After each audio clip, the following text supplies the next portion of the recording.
వేశాడు చూశారా తమ్ముళ్ళు? ఆ రోజు సెట్టింగులు పెట్టి ట్రాక్టర్లో నీళ్లు తీసుకొచ్చి నీళ్లు కాలువలో పోసి సీఎం పోతాను అవి కూడా బిరక్కెళ్లిపోయే పరిస్థితికి వచ్చారు. ఈ సంవత్సరం కృష్ణా నీళ్లు రావాలా లేదా అని మిమ్మల్ని అడుగుతున్నా. రావాలి అంటే గట్టిగా చెప్పండి కూడా చెప్పండి. చెప్పారు. కాంట్రాక్టర్లపై నుండే ప్రేమ వైఎస్ఆర్ కాంగ్రెస్ పార్టీకి రైతులపైన లేదు. అందుకే అన్ని ప్రాజెక్టులు పడకేశాయి. తొందరలోనే దీనిపైన వైట్ పేపర్ కూడా రిలీజ్ చేస్తున్నా. నేను మీకు హామీ ఇస్తున్నా, రాబోయే రోజుల్లో కుప్పంలో కరువు లేకుండా కరువుకు చెక్ పెట్టే బాధ్యత తెలుగుదేశం పార్టీ తీసుకుంటాం. హంద్రి నీవా నీళ్లు వస్తాయి, అన్ని చెరువులు నింపుతాం. ఇదే కాకుండా యామిగానేపల్లి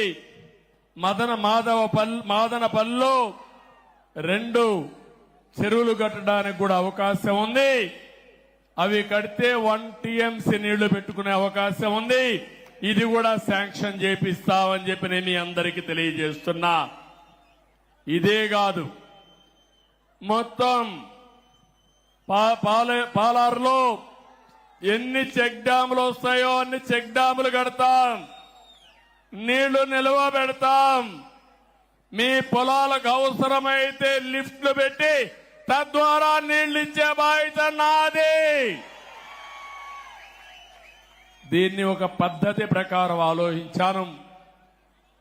సాగునీరు మీకిస్తే బంగారం పండించే రైతాంగం ఇక్కడున్నారు. నేను మొట్టమొదటిసారి ఒక్కసారి వచ్చినప్పుడు చెప్పాను, కుప్పానికి భగవంతుడు మంచి వాతావరణం ఇచ్చాడు, బెంగళూరు క్లైమేట్ ఇచ్చాడు. ఇక్కడి పండని పంటే లేదు. ఇక్కడ అన్ని పంటలు పండుతాయి. పట్టు పరిశ్రమకు కేంద్రం ఈ కుప్పం నియోజకవర్గం. ఇంకో పక్క మంచి పండ్లు, కూరగాయలు, వాణిజ్య పంటలన్నిటికీ చిరునామా ఈ కుప్పం నియోజకవర్గం. ఈ సంవత్సరం మన వాళ్ళు టమోటా కూడా బాగా వేశారు, లాభాలు కూడా బాగానే వచ్చాయి. నేను ఒకటే ఆలోచిస్తున్నా, వ్యవసాయ ఆధార పరిశ్రమలు, టమోటా ఉంది, టమోటా నుంచి క్యాచప్ చేయడానికి లేకపోతే టమోటా జ్యూస్ తయారు చేయడానికి ఫ్యాక్టరీలు రావాల్సిన అవసరం ఉంది. ఇంకో పక్క తక్కువ ఖర్చుతో ఎక్కువ నిల్వ చేసే టెక్నాలజీలతో ఇక్కడ కోల్డ్ స్టోరేజ్ కానీ ప్రత్యామ్నాయ మార్గాలు కానీ వస్తే మన వాళ్ళు బ్రహ్మాండంగా టమోటా వేస్తారు, మంచి ఆదాయం వస్తుంది. ఇక్కడ పూలు పండిస్తున్నాం. పూలు కూడా ఈరోజు చూస్తే నేను వస్తే మొత్తం నియోజకవర్గం అంతా పూల వర్షం కురిపించారు. ఈ నియోజకవర్గంలో ఎక్కడి నుంచో తేలేదు, మన పొలాల్లో పండే పూలే రోడ్డు మీదకి వచ్చాయి, వర్షాన్ని కురిపించే పరిస్థితికి వచ్చారు. చాలా గర్వంగా ఉంది. అలాంటి పూలు పండించే రైతాంగానికి మార్కెట్ ఏర్పాటు చేసే బాధ్యత నాదని మీ అందరికీ హామీ ఇస్తున్నా. కూరగాయలు గాని అదే మరిగా పండ్లు గాని పూలు గాని ఇలాంటివి ఏవైతే పండిస్తున్నారో వాళ్ళందరితో రైతులతో ఒక సమాఖ్య ఏర్పాటు చేస్తా. వాళ్ళందరి ఆలోచనలు తీసుకుంటా ఇక్కడి నుంచి నేరుగా మార్కెట్కి ఎట్ట పంపించాలనో దానికి ఏమేమి అవసరం ఉన్నాయో అవన్నీ చేస్తా. ఎప్పుడో నా కోరిక ఇక్కడే ఒక విమానాశ్రయం తీసుకొచ్చి ఇవన్నీ కూడా కార్గో ద్వారా పంపించాలని ఒక ఆలోచన చేశాం. దుర్మార్గులు దాన్ని కూడా నిలిపేశారు. నేను ఒకటి హామీ ఇస్తున్నా, వీలైనంత తొందరలో కుప్పంలో విమానాశ్రయం కూడా వస్తుంది. ఇక్కడి నుంచి మనం పండించిన కూరగాయలు ఎయిర్ కార్గో ద్వారా విదేశాలకు కూడా పంపించే ఏర్పాట్లు చేసే ఆలోచన చేస్తున్నాను.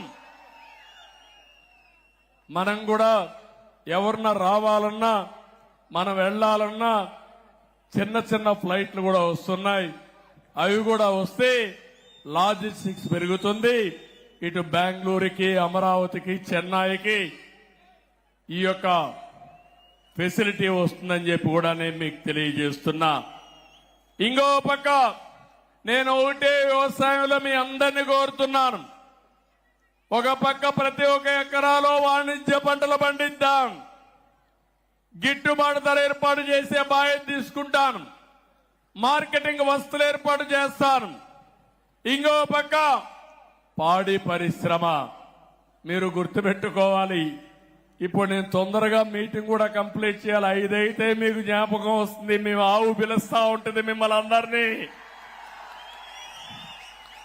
ఎందుకంటే పాలు పిండాలి. అది మీ ఎక్కడున్నా మీకు గుర్తొచ్చేస్తుంది. ఆ రోజు నేను ఇంటికి 2 ఆవులు పట్టిస్తానంటే నన్ను ఎగతాళి చేశారు. అవునా కాదా అని అడుగుతున్నా మిమ్మల్ని. ఆ 2 ఆవులే ఈ రోజు మనకందరికి జీవనోపాధి అయింది. కష్టకాలంలో వెసులుబాటు వచ్చింది. అవునా కాదా తల్లి అని మిమ్మల్ని అడుగుతున్నా. ఒకప్పుడు మగవాళ్ల పైన మీరు డబ్బులకు ఆధారపడేవాళ్ళు. ఇప్పుడు మగవాళ్ళు మీ పైన డబ్బులకు ఆధారపడుతున్నారు. అవునా కాదా? అందుకే ఆలోచిస్తున్నా. ఈరోజు 3 లక్షల నుంచి 4 లక్షల లీటర్లు పాలు వస్తున్నాయని చెప్పారు. మన కుప్పంలో 10 లక్షల లీటర్లు పాల ఉత్పత్తి కేంద్రాలు పెట్టాలని, ఉత్పత్తి చేయాలని నేను ఆలోచిస్తున్నా. దానికి ఎన్ని ఆవులు కావాలన్నా పట్టిస్తాం. ఆవులకు మళ్ళా షెడ్లు కూడా వేయాలి. ఆ రోజు మనం అందరం కూడా షెడ్లు కూడా ఇప్పిస్తే అవి కూడా మానేశారు. రేషన్ కూడా ఆ రోజు మనం చూస్తే ఏ విధంగా చేయాలో ప్రయోగాలు చేశాం. ఈరోజు అవన్నీ పోయినాయి. దానా సబ్సిడీ అన్నీ పోయినాయి. మళ్ళా ఇప్పిస్తా, మిమ్మల్ని ఆదుకుంటాను. పాడి పరిశ్రమ, కోళ్ల పరిశ్రమ, అవసరమైతే గొర్రెల పెంపకం కూడా ఏది లాభదాయకం అవన్నీ చేస్తాం. ఇవన్నీ చేస్తే మా ఆడబిడ్డలు హనీ కూడా, తేనె కూడా ఉత్పత్తి చేయొచ్చు మన ఊర్లోనే.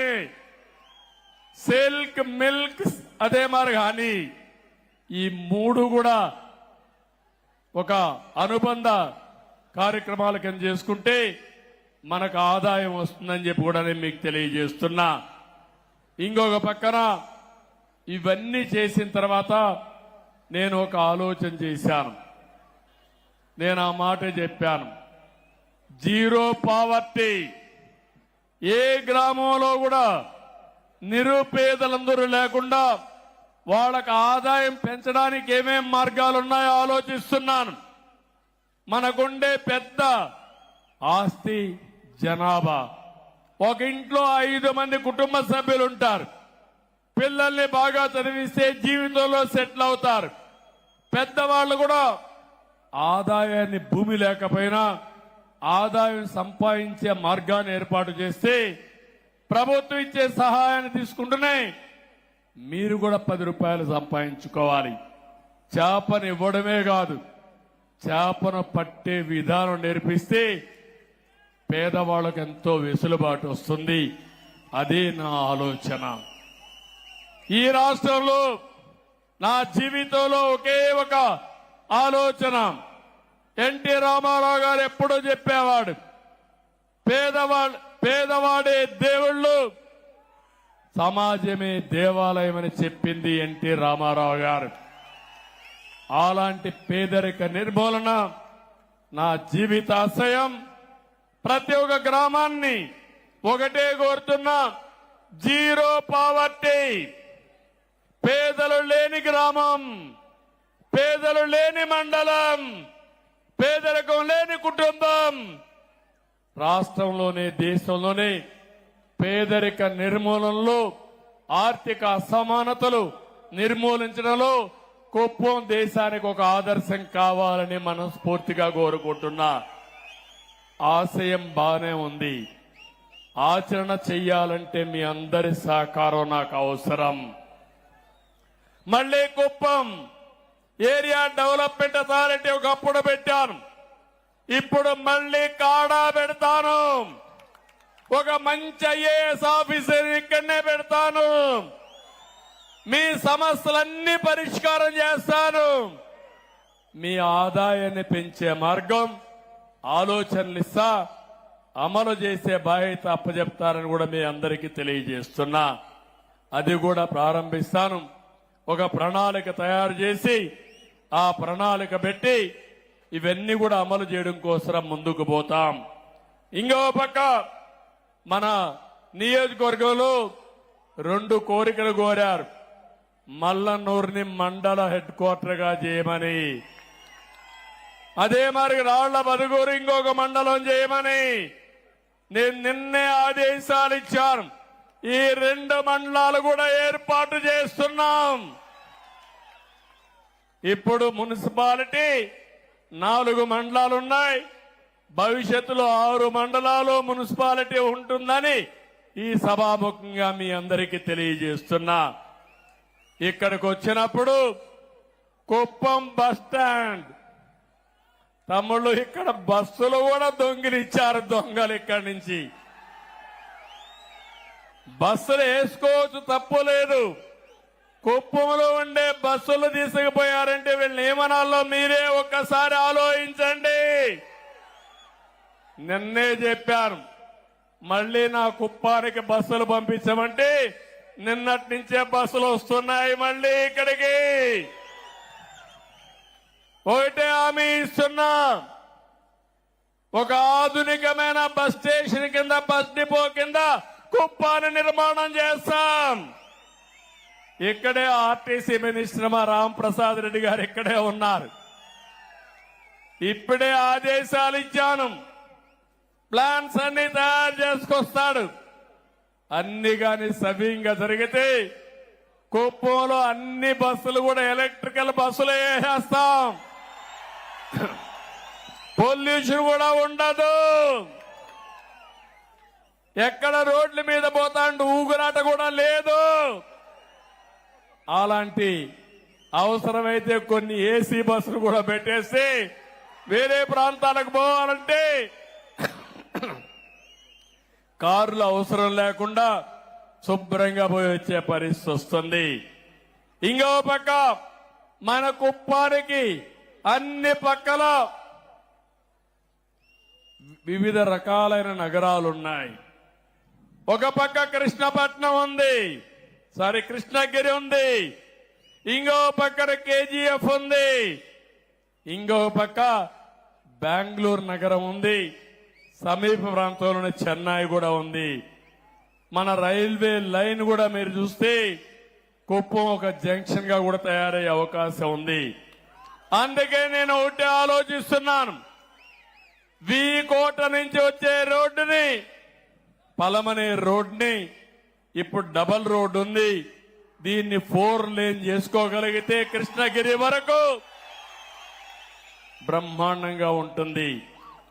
ఇక్కడి నుంచి మిగిలిన రోడ్లు కూడా ఏవైతే ఉన్నాయో అవన్నీ కూడా ఆలోచిస్తున్నాను.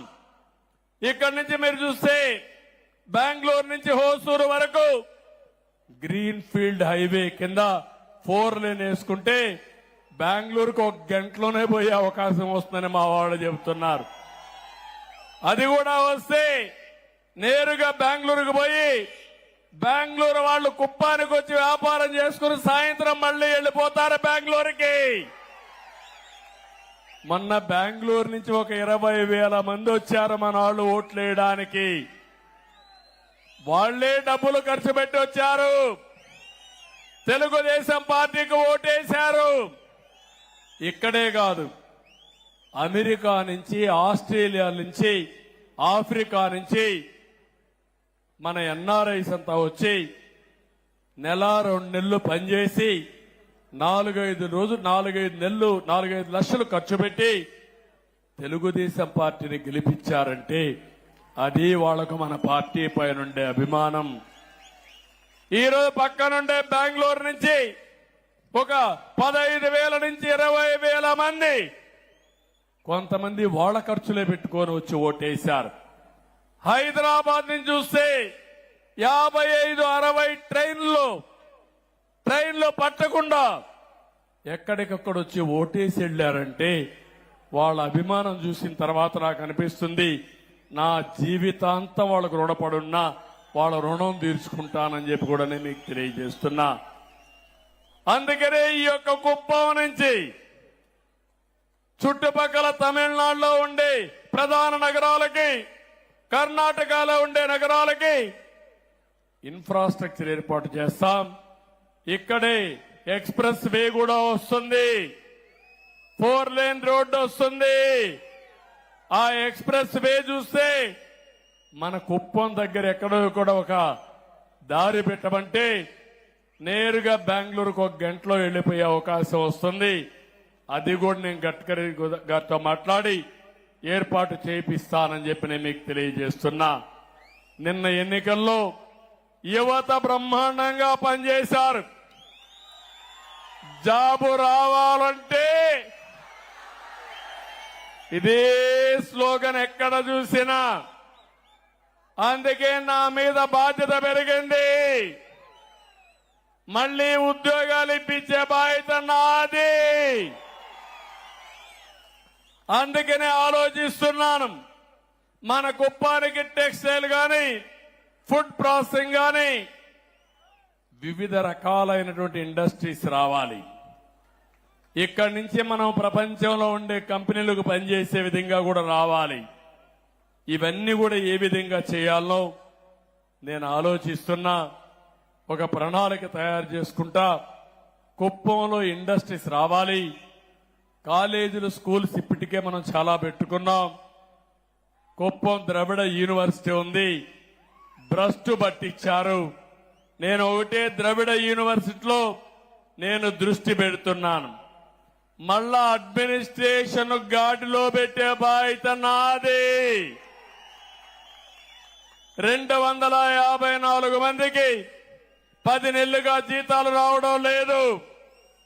6 నెలలుగా జీతాలు రాని వాళ్ళందరికీ జీతాలు కూడా రిలీజ్ చేయమని నిన్నే చెప్పొచ్చాను. ఆ జీతాలు కూడా రిలీజ్ చేపిస్తాం. అదైన తర్వాత ద్రవిడ యూనివర్సిటీ ప్రక్షాళన చేయాల్సిన బాధ్యత ఉంది. ప్రక్షాళన చేస్తాను. ప్రక్షాళన చేసి ఒక మంచి యూనివర్సిటీగా తీర్చిదిద్దాను. మెడికల్ కాలేజ్ ఉంది, ఇంజనీరింగ్ కాలేజ్ ఉంది, మంచి స్కూల్స్ ఉన్నాయి. ఇంకా నేను ఒకటే ఆలోచిస్తున్నా, కుప్పాన్ని ఒక ఎడ్యుకేషన్ హబ్ గా తయారు చేయాలని. మన పిల్లలు చదువుకోవడమే కాకుండా బయట పిల్లలు కూడా వచ్చి చదువుకుని ఒక ఆహ్లాదకరమైన ప్రదేశంగా ఈ కుప్పాన్ని తయారు చేస్తాం. దానివల్ల చాలా వరకు ఉపయోగం వస్తుంది. ఇది కూడా చేస్తానని చెప్పి నేను మీకు తెలియజేస్తున్నా. ఇది కాకుండా ఇంకో పక్కన మీరు ఒకసారి చూస్తే ఇక్కడికి వచ్చినప్పుడు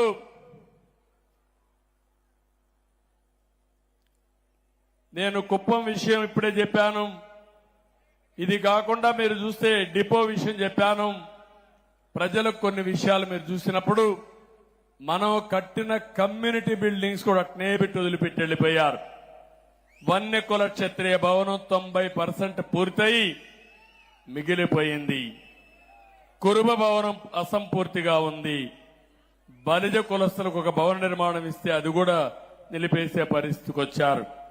వాల్మీకి భవనం పూర్తి అయింది, దీన్ని కూడా అభివృద్ధి చేయాలి. గాండ్ల కులస్తులకు ఇచ్చిన భవనం కూడా పూర్తి చేయాలి. ఎస్సీ కమ్యూనిటీ హాల్లో కొత్త కమ్యూనిటీ హాల్ కూడా నిర్మించాల్సిన అవసరం ఉంది. ఇవన్నీ కూడా ఈ కమ్యూనిటీ హాల్స్ ఉంటే అక్కడ కమ్యూనిటీ ఫంక్షన్స్ పెట్టుకోవడమే కాకుండా వాళ్ళకు అవసరమైతే పెళ్లిళ్ళు ఇవన్నీ కూడా పెట్టుకోవడానికి ఉపయోగపడతాయి. ఆ తర్వాత అక్కడే సమావేశాలు పెట్టుకుని వాళ్ళ అభివృద్ధికి ఆలోచనలు చేసే కార్యక్రమానికి కూడా శ్రీకారం చుట్టే అవకాశం ఉంది. ముస్లింల కోసం నిర్మించిన షాదీఖానా కూడా నిరుపయోగంగా ఉంది. వాళ్ళు కూడా షాదీఖానా కావాలని అడుగుతున్నారు. వాళ్ళదే కాకుండా వడ్డెర మొదలయ్యారు కూడా ఇచ్చాం. అక్కడ కూడా బిల్డింగ్లన్నీ పూర్తి కాలేదు. ప్రతి ఒక్క కులస్తులకు ఇచ్చిన కమ్యూనిటీ బిల్డింగులకి ఆర్థిక సహాయం చేసి పూర్తి చేసే బాధ్యత నేను తీసుకుంటాను.